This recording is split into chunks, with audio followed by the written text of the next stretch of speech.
Okay, so in this video, I'm going to walk you through the steps on how we could go ahead and create um, a column now for our new trig function, which will be secant.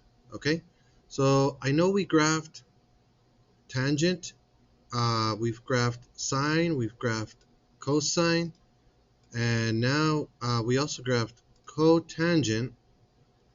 Now we're going to go ahead and graph secant. Okay. So what we're going to do first is I want you to click on this unit circle diagram, and let's click and drag maybe a little more to the right. That'll be good. Okay, I'm just giving myself space here to add a new column. Okay, now in the assignment, I know I said to put a new column to the right of cotangent, but if you remember, we added a new column here to show the asymptotes of cotangent. So now that you know that undefined means asymptote, right? Undefined again means asymptote. Let's go ahead and just remove that. Okay. And then here, let's go ahead and call this secant. And then if it happened just like mine, I think you could just click here and drag it, and then it'll copy. And then just double click, and then just go ahead and call it secant. And that'll probably just save you some time. Okay?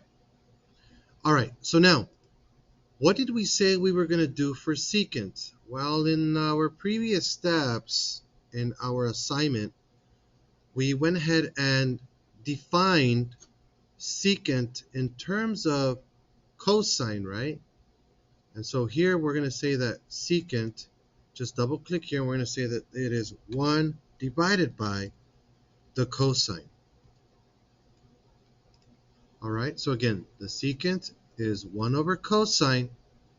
And so now what we're going to do now is we're going to go ahead and do 1 divided by our cosine value here at this angle, which is negative 90 or negative pi over 2.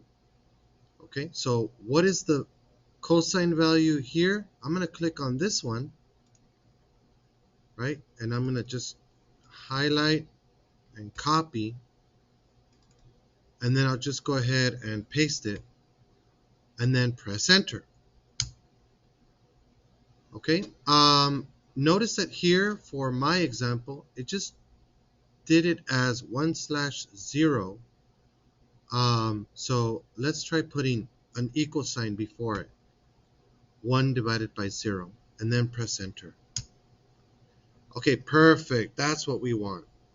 Okay, remember how we said dividing by 0 will give us an error, which would mean that this is going to be undefined, but we could do that later.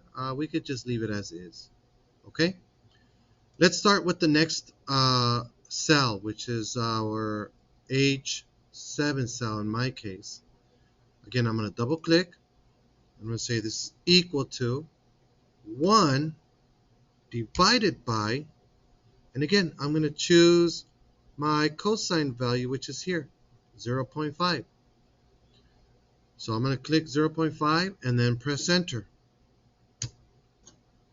And then look, 1 divided by 0.5 was 2. And then remember how we said that Google Sheets is pretty smart, and it's trying to figure out what I actually want to do. So I'm going to click show formula, and notice how it says 1 over D7. That was this one here. So it looks like it's going to follow that pattern. It's going to be doing 1 divided by this, 1 divided by this. So I'm going to click the green check mark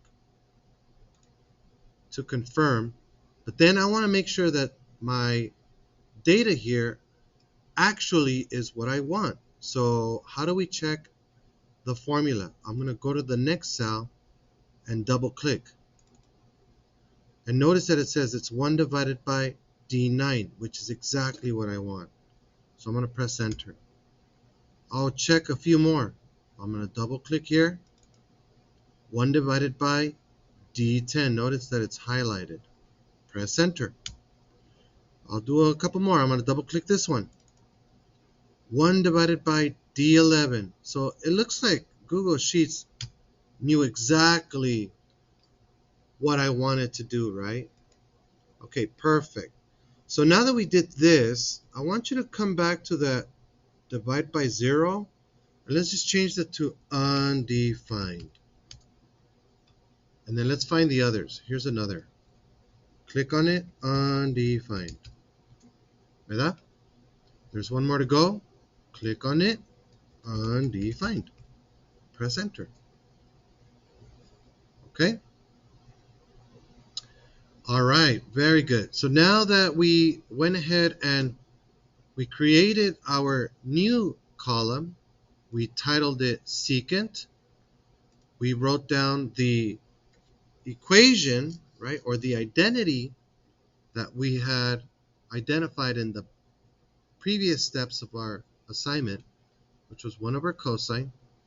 And then we went ahead and started creating our table of values by dividing 1 by our cosine value at this angle, right? -30 or -pi/6 in this example. Okay, so that should take care of generating our values for secant.